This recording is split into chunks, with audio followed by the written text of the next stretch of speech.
Hi, good afternoon and good morning to some of you. I'm Paola Peacock-Friedrich, and we're very pleased to be with you today to kick off this webinar. I'm going to cover a couple housekeeping items before we go ahead and introduce our team and set the context for today. So first, we're so pleased to see you.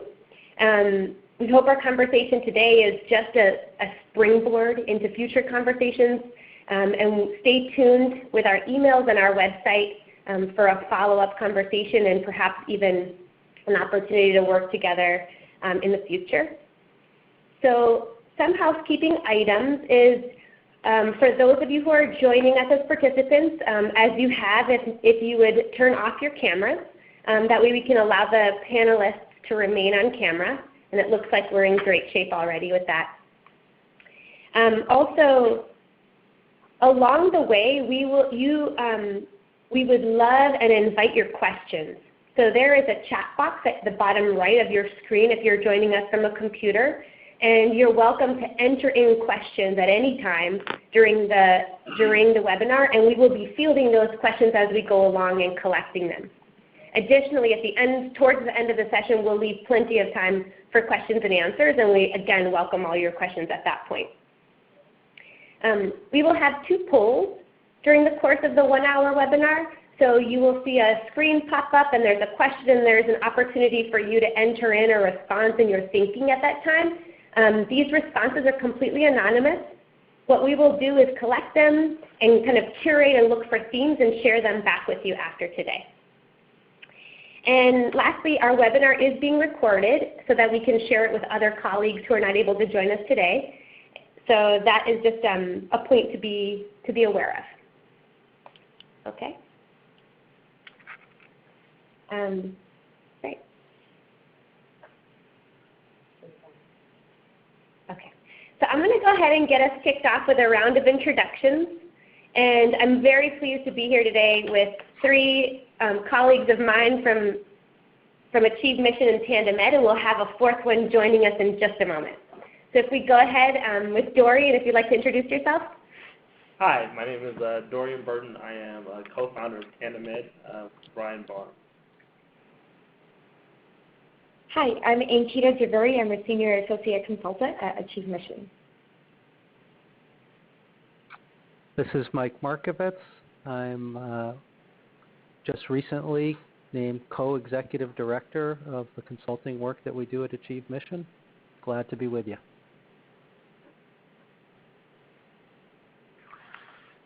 Brian Barnes, co-founder of Tandem Ed. Great, thank you. And again, I'm Paola Peacock-Friedrich with Achieve Mission. So I want to begin today by thanking each one of you and each one of us for taking the time to engage in this conversation and this dialogue today, and for staying close in the work. For me, when we talk about supporting local leaders of color and supporting communities who have initiatives in them, it's a very personal matter. It's something that I talk about with my mother and father and my sisters when they're at my house at my dinner table. It's something that we talk about at Achieve Mission when we're coaching each other, sitting knee to knee. And I imagine that this area of work and this topic is going to be personal for you as well. But I know also that at Achieve Mission, we're not strangers to personal work. In fact, at Achieve Mission, I would say that for us, our work is personal. And especially this work around supporting local leaders of color and organizations that partner with communities. For Achieve Mission for Tandem Ed, this is a matter of social justice. And that truly is the stance that we approach when we enter into this work daily. For us, diversity, equity, and inclusion is embedded into all of the work that we do. It is a way of work, and specifically in our field of working with people, supporting people for healthy work processes and for healthy environments that really sustain the missions that we set out to do together with our community partners. We believe people are the greatest asset that we have. We're very excited to be partnering with Tandem Ed, with Brian and Dorian today, to delve into this work, and we're very excited to be partnering with you joining us from many different parts of the country today. Also, I want to invite you to really feel comfortable to bring all dimensions of yourself to the conversation today and to the dialogue, and to remain close in the dialogue with us today. So with that, I'm going to turn it over to my colleague, Ankita Javeri. Thank you, Paula. I'm excited to be here, and I'm excited to be a part of this incredibly important conversation. At Achieve Mission, we ground our understanding in our partnerships with nonprofit leaders from across the country. And the trend that we see in this work is for our partners and often ourselves to address issues of equity externally, either in fundraising, through community health goals, just for example. However, the more intimate challenge is to do this work internally with our organization. That work is done through shifting mindsets, through changing our perception, culture, policies, practices. And often a lot of this work, in doing a lot of this work, we gravitate towards technical solutions. So often we may say, hey, we need a person of color on our leadership team, or we need a person of color on the board. And while this is absolutely necessary to have varying and diverse perspectives, to understand various experiences and approaches, this work alone will not embed diversity, equity, and inclusion in your work. There is adaptive work to be done that can really help to make diversity, equity, and inclusion. It can help to build it into the fabric of your organization, into how we do our work, really in the DNA. And both this adaptive work can be done both at systemic levels by looking at your organization's policies and practices, and also by looking at ourselves individually and understanding what are our implicit biases. And at Achieve Mission, we're really thinking about DE&I holistically and understanding how in our own practice and how in our personal lives, what risks and what sacrifices this work brings to the surface. I want to pause there and turn it over to our panelists. We have three great panelists, Brian, Dorian, and Mike. Thank you for joining us today. And so our first question to you is, what does it mean to take a justice-minded approach to supporting local leaders of color? So I will turn over to Brian and Dorian from Tandem Eds first. All right, thank you, Ankita. When thinking about a justice-minded approach, we start from a belief that the key lever for community transformation comes from the community leaders themselves. Without their leadership, their vision, their strategy, alongside the youth, families, and the residents that are in the community with them, we believe that there is no real chance for success. They must be at the helm of that leadership. And as they are at the helm of that leadership, that's when we find ways for partners and allies to really rally around their strategies. So the partnerships are aligning the organizational resources and capacity building to really make their strategies come alive. And so that's the shift that we really push from the Tandem Ed work. I think that it's fair to say that there have been really sincere pushes in the last few years around supporting local leaders of color. Some of the collective impact work has really started to try to be more equitable and inclusive. And so there have been some gains where I think the narrative has been include those community leaders at the table. When you're doing the collective impact initiatives, try to find ways to get them at the table. We need their voice. You need diverse voice at the table. And we want to push a bit further, which is to say we really need to organizations to find a space or try to find a space at their table. They're the ones that set the table. They set the strategy. They set the goals, the vision. They provide the accountability and the motivation.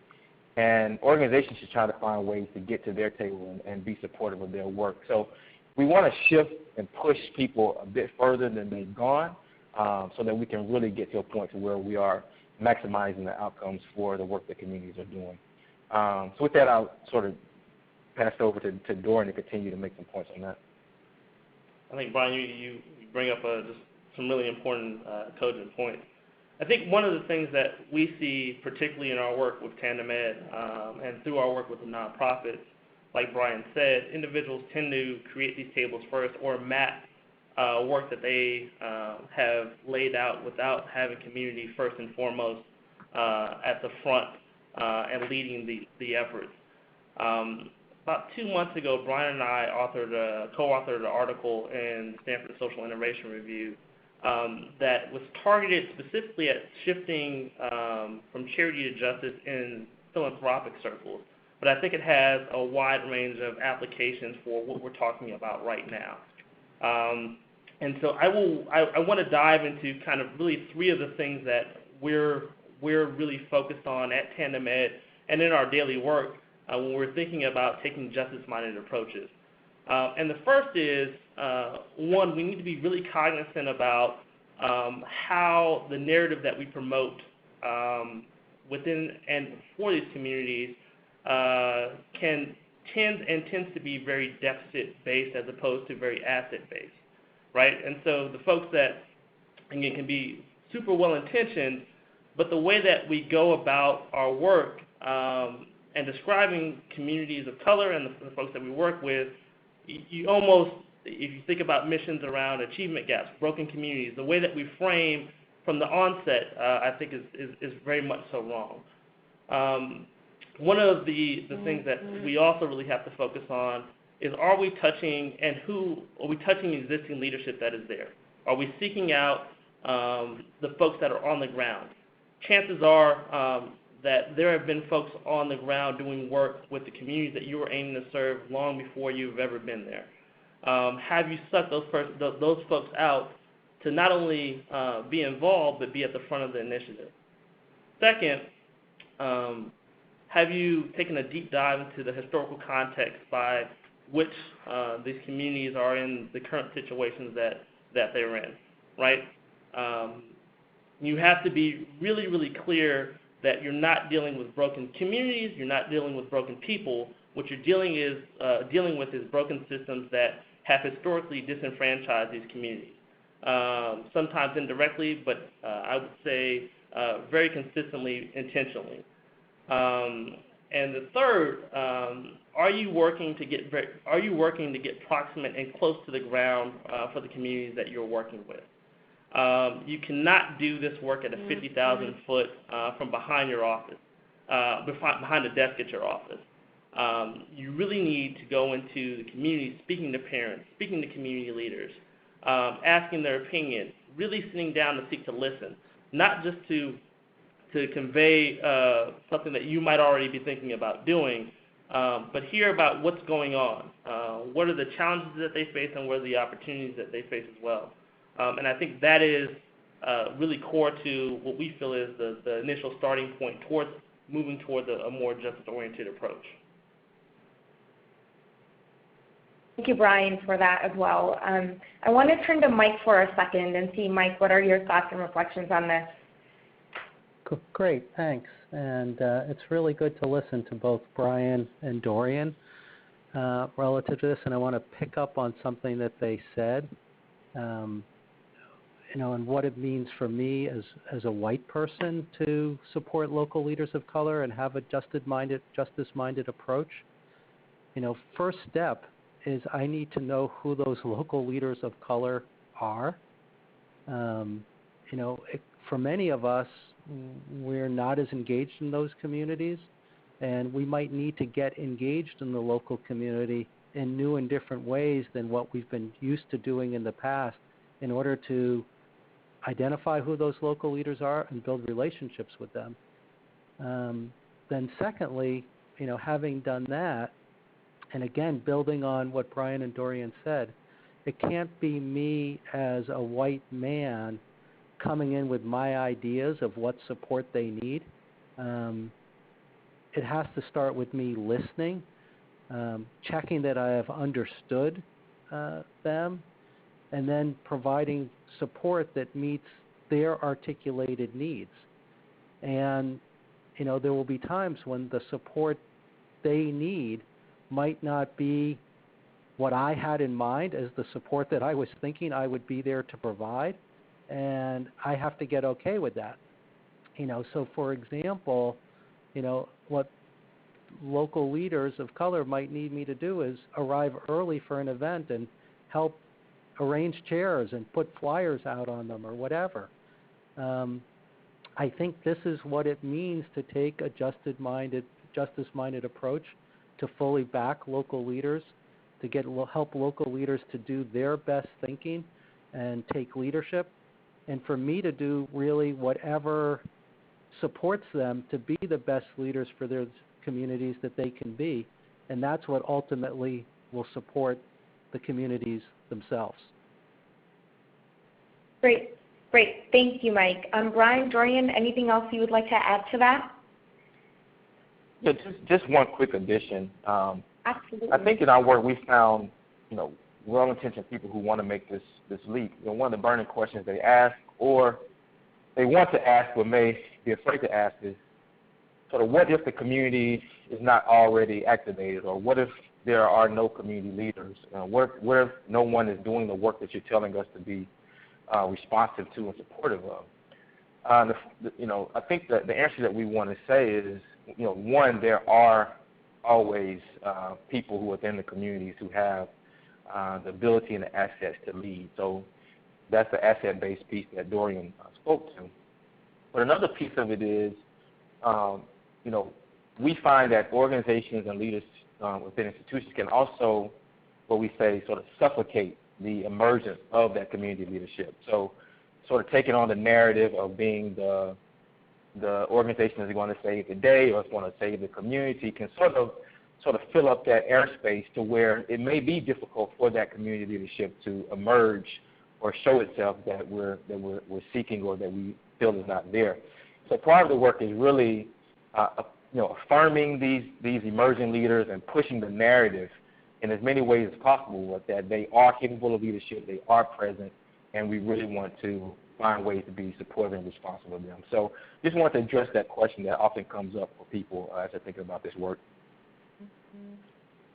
Great. Thank you. So a couple things. I want to encourage everyone to keep typing in questions into the chat box. We will try to answer as many as we can at the end of the webinar. We have some time saved to address some of those questions. What I would like to do right now is take a moment and turn to you, our audience, and do a quick poll. The question that we want to raise is, what are the concerns you're facing in supporting leaders of color? Please feel free to type in your responses. Your answers are anonymous. We will, and your answers are anonymous, and we will share a curated version of these responses in the follow-up email that we send out after the webinar. So please take a moment to type in your responses.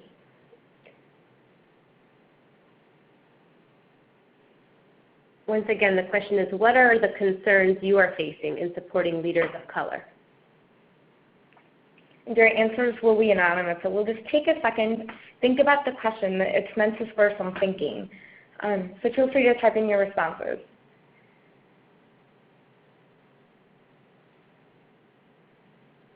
Great, we're seeing some responses come in here.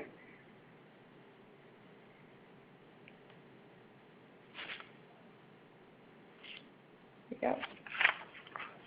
Some themes, some just high-level themes that we're seeing here around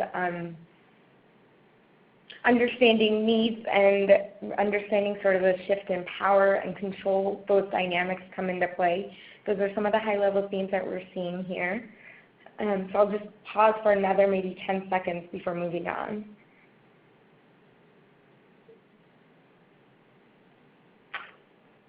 Issues with funders. Perfect.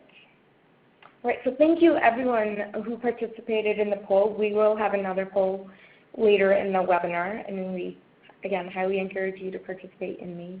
So I will pause here and turn it back over to Paula. Sure. Thank you, Ankita, and thank you to our colleagues for your participation. We're capturing it all, and it's coming in live, so thank you so much.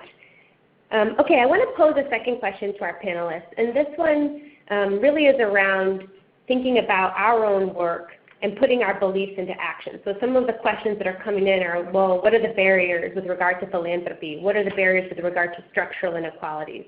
That's some of what we're seeing come in through your comments. But I want to turn first to Brian and Dorian and kind of ask you, so what you've seen and in your work, what gets in our way of effectively supporting local leaders of color? Thanks, Paul. I'll actually start off and then pass it off to Brian. And I want to start off actually wearing a different hat than my Tandem Ad hat, really my hat in philanthropy and as a funder. One of the key things I think is, who do we deem in the positions that we hold or the positions of privilege that we hold as leaders? Do we make it an organizational priority to make sure that we are listening, learning, and taking a back seat to the leadership that is actually on the ground in the communities? I think very rarely do we do that. And from a philanthropic standpoint, I think funders get really antsy and are particularly guilty of not wanting to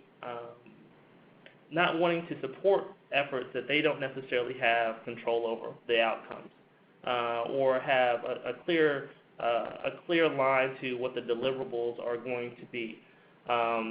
And I think that is sits a very uncomfortable place for nonprofit leaders and philanthropic institutions when they are making efforts or trying to be responsive to community leaders in the truest form. And so that's one of the, I think, key things that we're seeing, and then I'll pass it off to Brian to hop in and push into a few other things.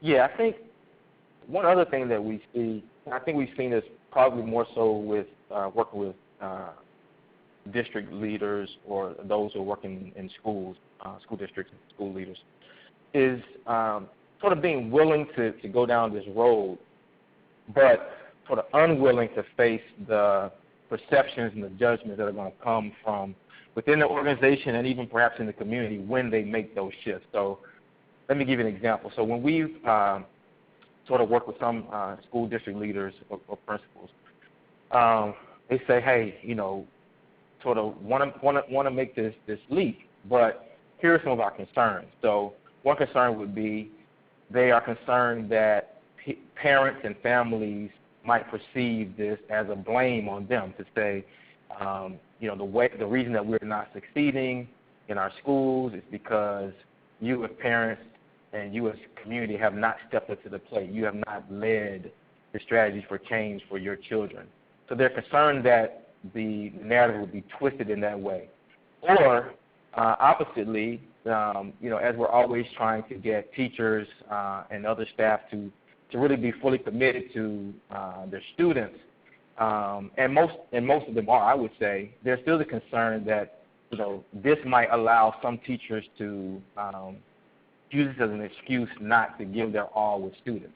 That some teachers would say, hey, see, the parents and the families haven't been doing what's needed, or the community hasn't been doing what's needed, and this is why our students are not doing well. So there's that fear that it would somehow let staff off of the hook. Or I've also heard them say in spaces, I've always been, very visible within the community as a principal. I go to all the meetings. I'm always leading efforts and always leading initiatives within the community. If I start to step back and really allow them to lead and to be supportive of them, will they see this as me being less committed to the community? And so it's these perceptions that I think they are always grappling with that sort of make it hard to make that leap. So those are some of the things that we've seen. And then I think just as a last point, I think it's really difficult for an organization to come to grips or believe that the outcomes that they're trying to seek or trying to accomplish don't completely lie within their locus of control. Because what we're essentially saying is, part of this really depends on the leadership that's coming from the communities where we serve, and we have to work in tandem with them, and at the same time understand that without them we cannot be successful. And I think that's a hard pill to swallow, to say that your organization in and of itself cannot maximize and reach the goals that you're trying to seek without some outside entity.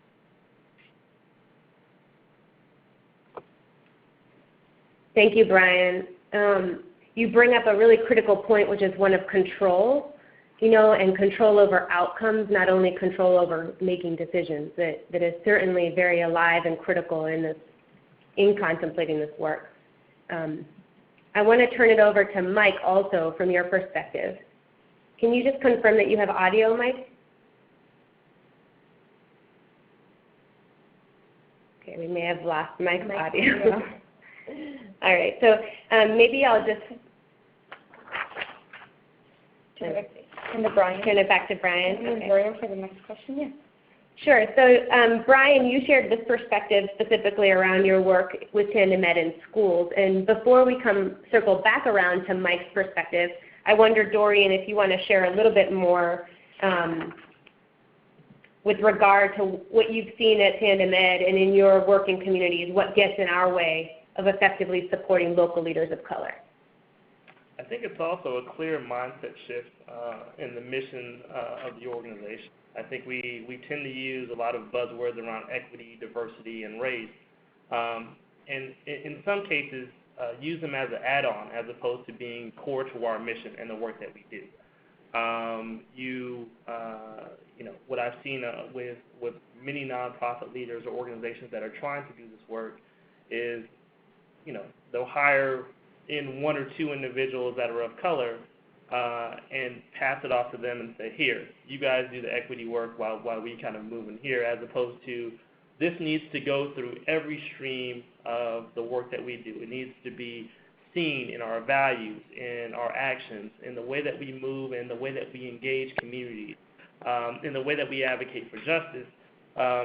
This is the work. It's not an add-on. And I think we need to be really clear about shifting that mindset to if I'm talking about the justice system, if I'm talking about education, if I'm talking about workforce and economic development, if I'm talking about nutrition and food insecurity, we're talking about issues of race, and we're talking about issues of equity, and we're talking about issues of justice. And it's important to have those as the core to our work, because if we are not engaging that in that way, if that is not in what we live and breathe from an everyday standpoint, and then we're not, I would argue that we're only going to have impact that is but so far. The other thing is we have to really be careful about and really cognizant about the places that we invest our time, resources, and capacity. Are we investing in things that are going to lead to bolstering programs, or are we investing in things that are going to lead to changing systems? Programs are nice, but I don't know that they're necessarily sustainable. What we're looking for is actually systematic change towards systems that I think have initially been created not to serve everybody. And we need to be really clear about that and being able to name that. I think we have a lot of organizations that are become extremely interested in doing this work, but don't know necessarily where the starting point is, because these force us to be extremely self-reflective, not only personally but professionally, about what biases that we might bring into the space, or how our organizations or individually we might continue to perpetuate systems that far too often are not built for everybody, right? And so I think that mindset shift has to be really core, and being able to actually round up the troops at our organizations and saying, what do we really believe? What are we really holding? And how are we going to move forward with it in a way that we're not paralyzed by old ways of thinking, if that makes sense?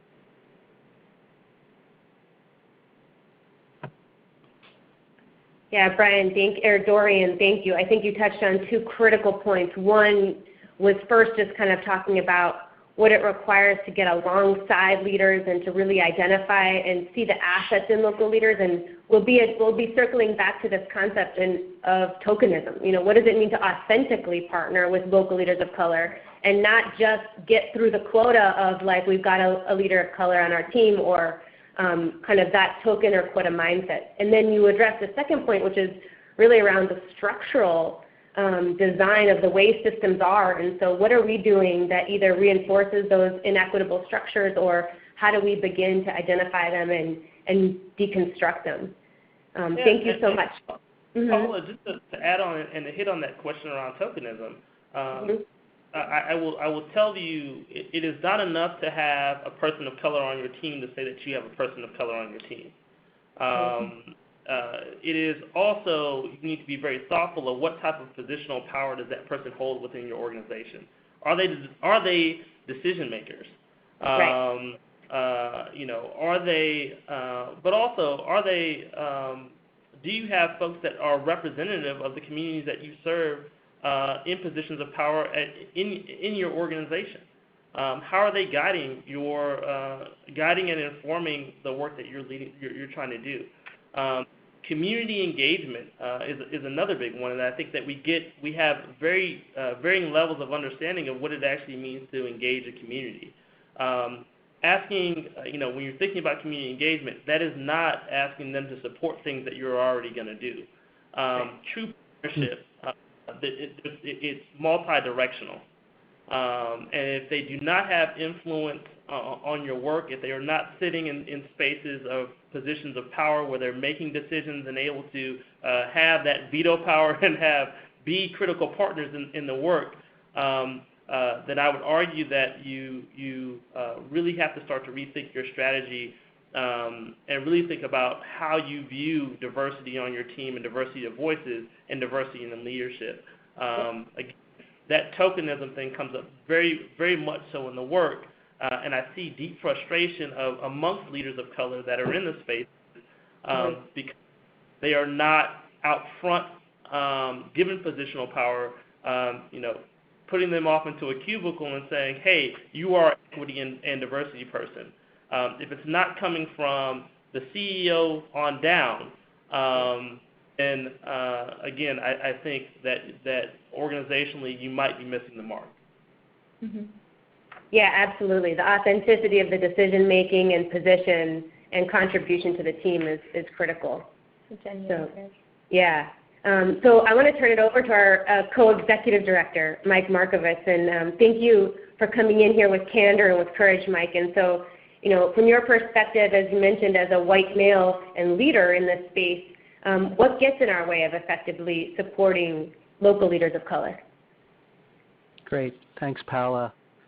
And it's interesting listening to the discussion. There's a lot of system-wide issues, and my mind more goes to the personal issues, so I'll talk a little bit about that, but I think it's good to be kind of operating on all these different levels as we think about what gets in the way. So I think of myself as a white man, you can see that, as a white man of privilege. One of the things that has gotten in my way, I've been trained really from a young age to think that my thinking is superior to other people's thinking. I didn't ask for that training, but it just came my way. And a challenge for me then is how to kind of get out of my own way, to be strategic in asking questions, trying to think and talk from the point of view of supporting other people's thinking, while at the same time, it doesn't serve anyone for me to completely abandon my thinking. So I've got to find the right balance, not imposing my thinking, but still being part of the conversation and encouraging other people to get their thoughts out. So this is something I've found that I need to watch in myself as I engage with leaders of color, and that I need to watch for and coach other white leaders in, male or female. I don't think the people that I work with have bad intentions, but white people have been soaked in this training. We've been so immersed in the privileges associated with being white that we sometimes forget to be as fully thoughtful as we can be in terms of how best to support other people. Yeah, Mike, so I'm going to ask you, maybe if you could just follow up on that point around, so how do you support your own team? How do you bring folks within your team along and support their development? And then I'll circle back around to Brian for kind of another closing thought. Okay. Yeah. In terms of supporting others, whether on my own team or whether, when I'm engaged in consulting work with some of the people in the audience today or others, sometimes I have to intervene. Sometimes there's situations that I see where there's a person of color who is leading a session, and a white person jumps up and says, I have a better idea of what we need to be doing.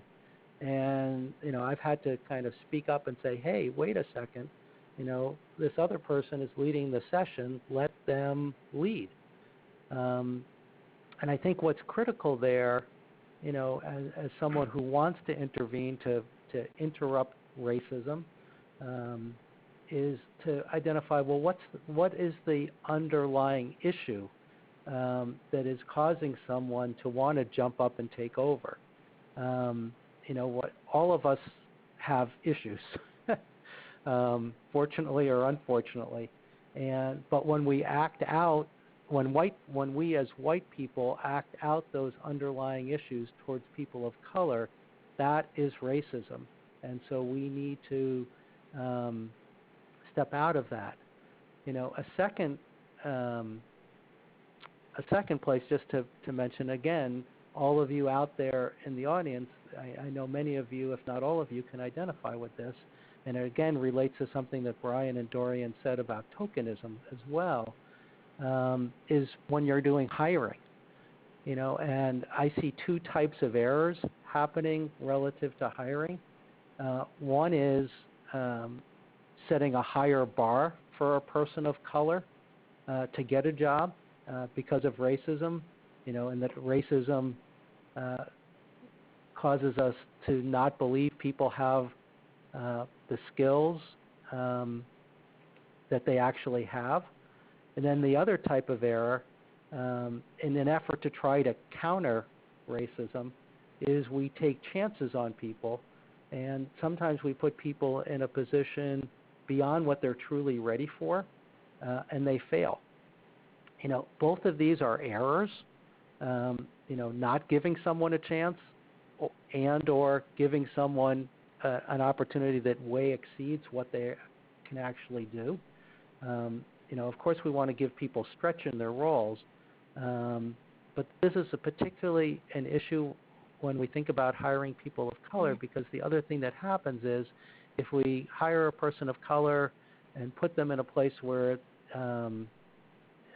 that's truly beyond them and don't give them the support they need to be successful, then kind of the organization's had that experience and get scared to take chances on people in the future.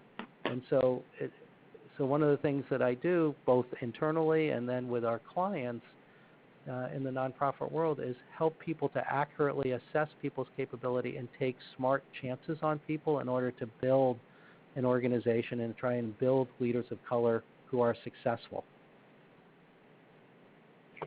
Yeah, Mike, and just one follow-up. And so you're talking about when we hire a person of color, and so how does that parallel when you hire someone who's not a person of color? So putting them in a role that's beyond their capabilities as well. How do you think about it in that scenario?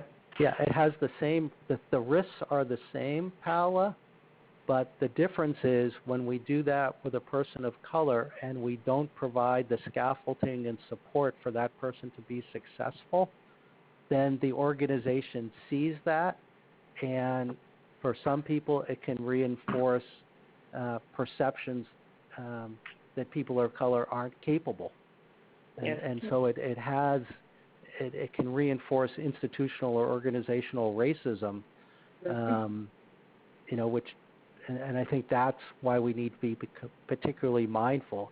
And again, part of what I'd underline is, what is the support we need to give someone to be successful? And it's true for everybody. We want everyone to be successful, but particularly need to be mindful of that relative to people of color, so that we have successes out there.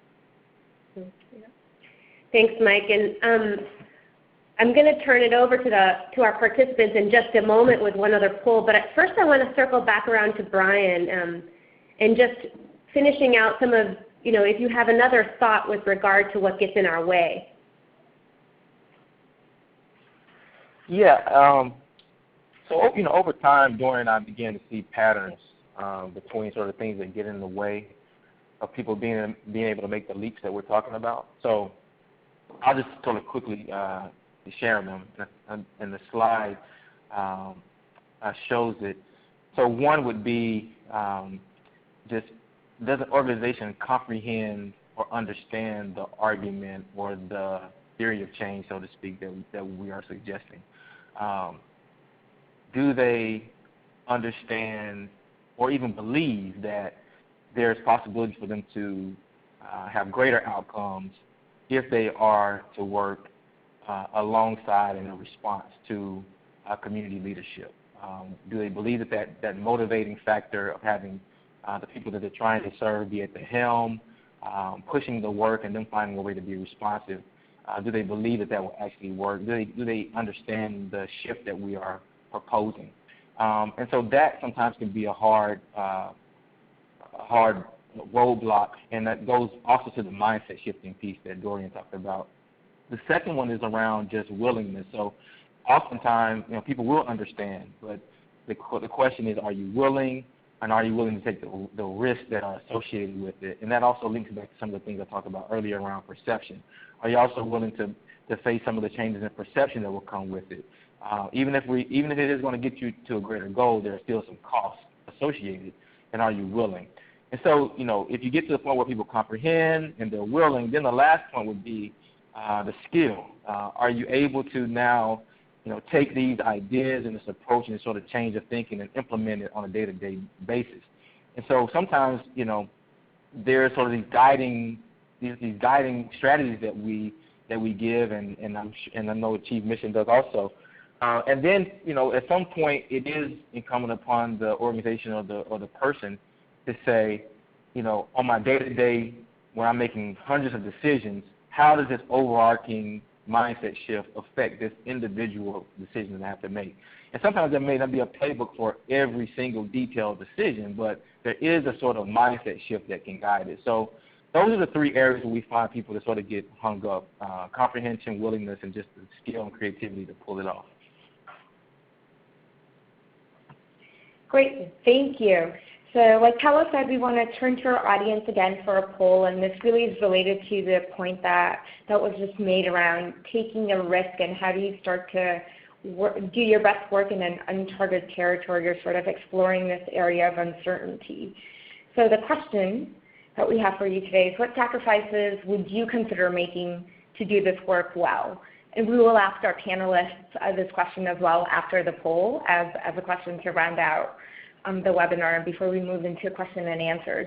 But please take a moment to think about this question.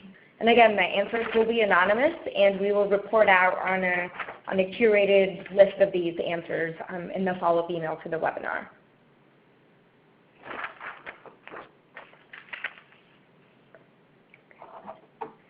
So we'll have like 10 minutes.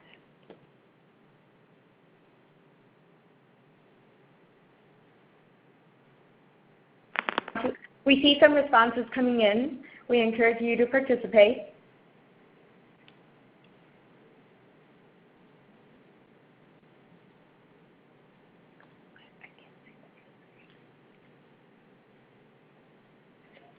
Some themes that I'm just seeing in the responses here around listening to others, not going in with assumptions, feeling uncomfortable.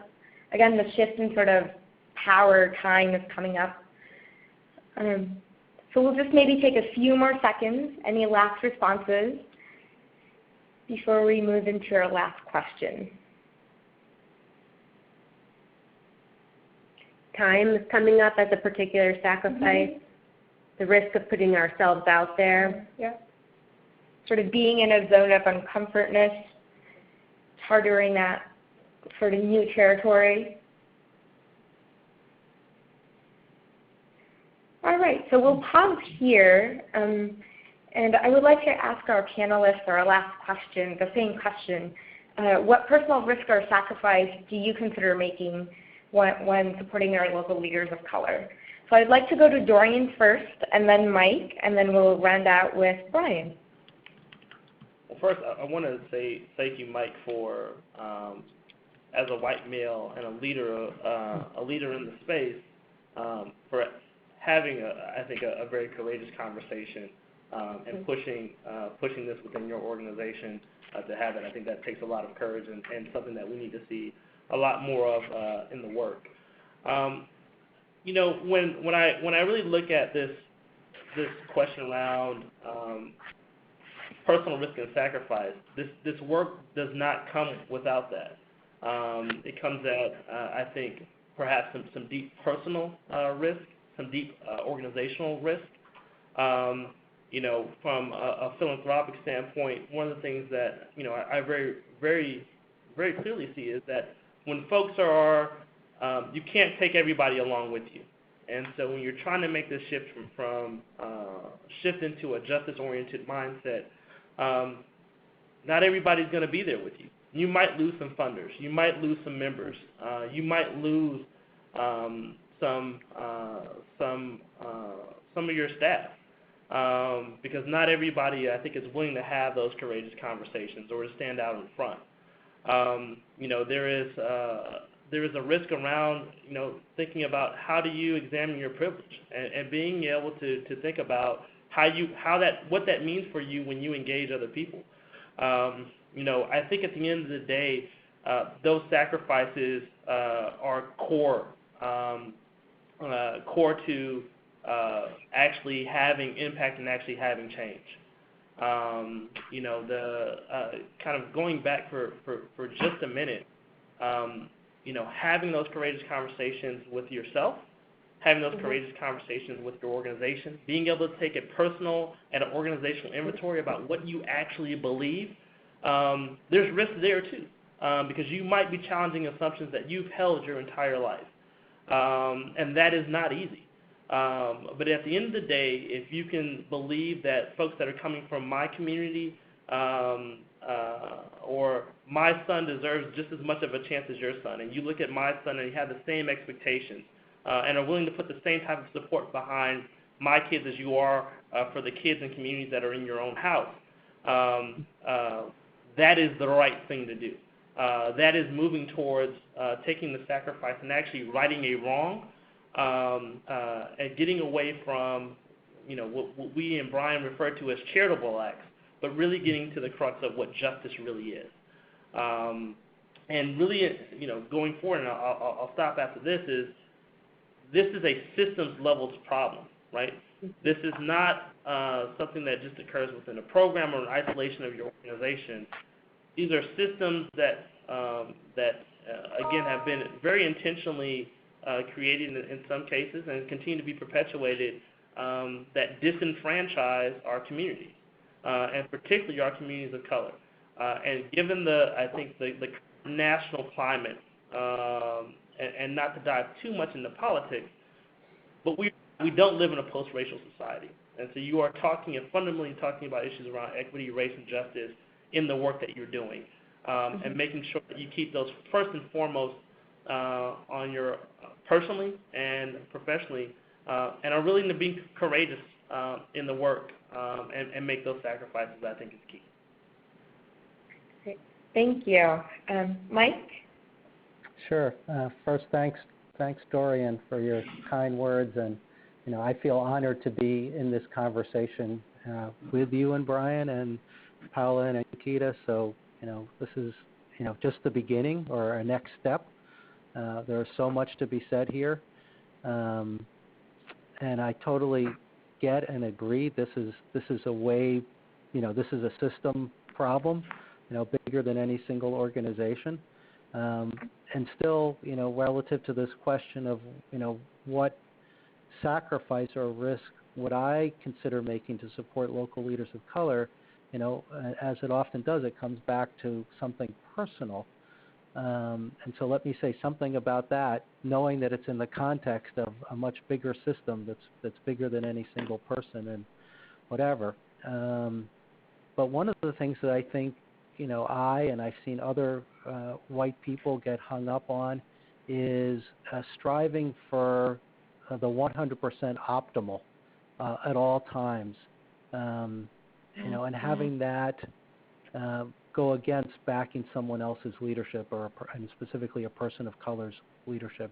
So I think one of the things that I would phrase as a potential sacrifice or a risk is not always needing to have everything be absolutely optimal.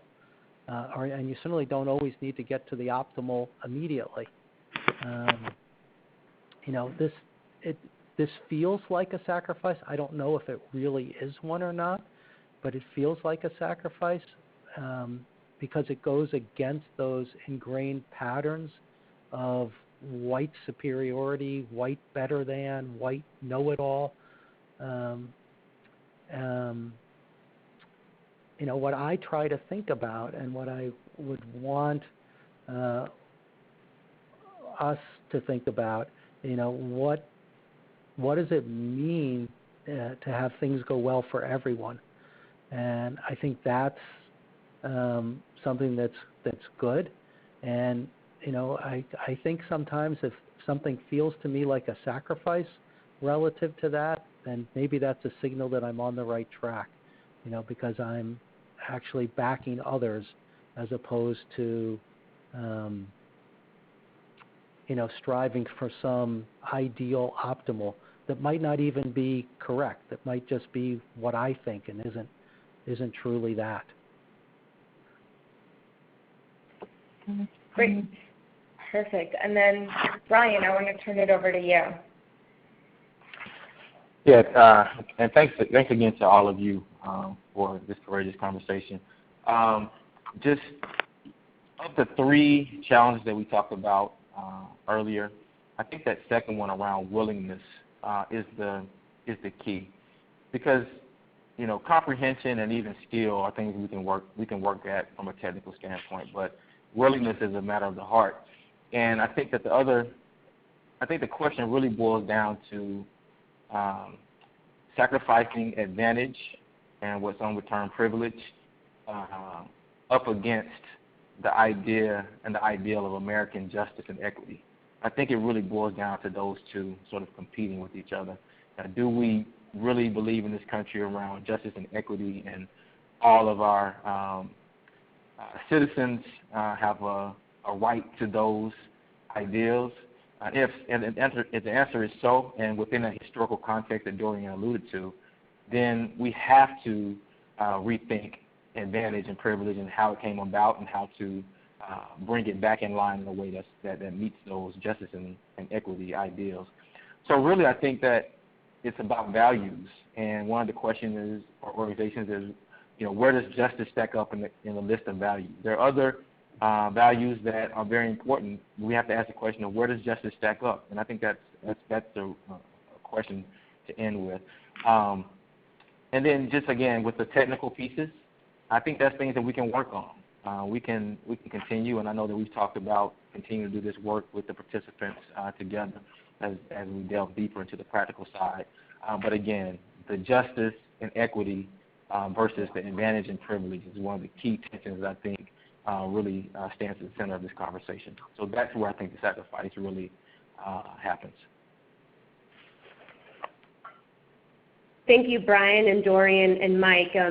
You brought up these incredible points really around this last one of equity and justice threading through, and if we really think about that, and then Mike, your point, like how does that really set the tone for us to reimagine and redesign what optimal looks like? And thinking about the capabilities of leaders across the board for our organizations and capabilities of our leaders for sustaining and maintaining justice and equity, I think is really a critical concept that we're seeing pop through here in the chat and that you guys have each touched on. So now I want to just really open it up for a few minutes to Q&A. We've got a couple questions that have streamed through, so I'm going to offer one up to our group here to respond to, but please continue to write in the questions, and we are capturing all the questions. They get saved in this platform, so we will be able to revisit the conversation with you and respond. The question that I want to put forward to our panelists and to our team, and Keita included, is kind of a twofold. It's specifically talking about, let me read it out. So what does it look like to have a justice mindset when we're addressing internal oppression within or between communities of color or local communities?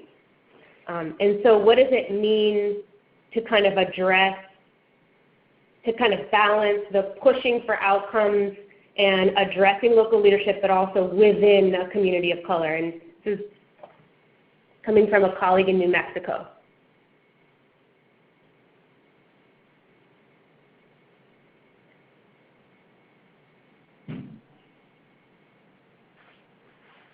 Yeah, I'll take a stab at this. I think, thanks, Brian. yeah, I think there's a really important underlying point that I think is sort of within the question. I think a lot of what we've talked about in this conversation has been about the organizations and the institutions themselves and how they intersect and interact with the communities. I think there's another conversation that is equally or even more important, which is around community leadership in and of itself. And again, as we said earlier, we believe that is the key driver for change. I think what's challenging, even within that, is that the overall narrative within our society has been a real threat whenever seeing communities really lead themselves. I mean, historically, we've seen communities step up to the plate and say, hey, here's our agenda, here's our initiative, here's our strategy, here's our action. We've seen unity. We've seen messages of affirmation about communities being intelligent, beautiful, proud. We've seen those things, and we've also seen that those particular movements have often been met with a lot of resistance. And so, you know, to the question that is being asked, I think that it's hard to sort of take that in isolation and say that, you know, these internal strifes or challenges that exist within the communities, that they're isolated from the overarching historical narrative and some of the issues that still exist in society. You can't separate them out. They, in many ways, are a product, and to be specific, I'm meaning the challenges that exist in communities and amongst communities are a product of some of the racism that is happening in this country. And you can't separate the two out. And so while we do believe there are two sides to the coin, they're very much connected. And so that's the way I would respond to that question. Yeah, thank you, Brian, for linking kind of what we see in communities as part of this overall system and structure in our country. Absolutely. Okay. I think this was also in what Brian just said, but there's also an element of trust and shared ownership here, where as leaders within the community, there is trust amongst that cohort, and this idea of shared leadership and shared ownership. I could add something here, Paula. Right. Okay. This is Mike, and I was recently at a workshop for people who were allies to Native people. You know, as kind of following up on all the activity that people know about with Standing Rock, and it was led by a Native woman. And one of the things that she challenged us on was give back the land. She said, how can you support Native people? Give back the land. A very powerful challenge, right? And I was in a small group with an African-American woman, and, you know, she talked about how her family got land, you know, in the Reconstruction era, in the 1860s and 1870s, and you know, after the Civil War, and how that was such a great source of pride in that family. And you could see kind of her wrestling with, gee, but that's my source of pride. Why would I give that back to the Native people? You know, not to mention how it struck me as a white person and other white people there. But I think that there's this reality. I appreciate the question because internalized oppression is real, lateral oppression is real, and I think one of the roles for white people in this is to be able to see it and be able to be of assistance in helping people of color move forward through those internalized oppression challenges. I think there's a point that we also have to be really clear on that just because we're talking about a person of color, and I'm only using the communities of color context because I think you can also apply this to gender, folks with learning differences. I mean, I think it's sexual orientation. There's a wide range that I think that we need to be that we need to as a country look at from a justice perspective. But zooming in on communities of color is that we don't automatically equate somebody that is of color as somebody who is justice oriented. Right? That is not that doesn't automatically kind of come into that as saying just because you look like me, you are pushing that same agenda. And so the communities that we're talking about are made up of several different narratives. But I think also what Brian says is really, really important in that you have to look at the historical context by which these communities have been put or have been disenfranchised or put into spaces that they have to focus on survival, right? And in some cases, from a historical context and definitely from a racial context, been very intentionally put against each other in very kind of Mad Max Thunderdome type of ways.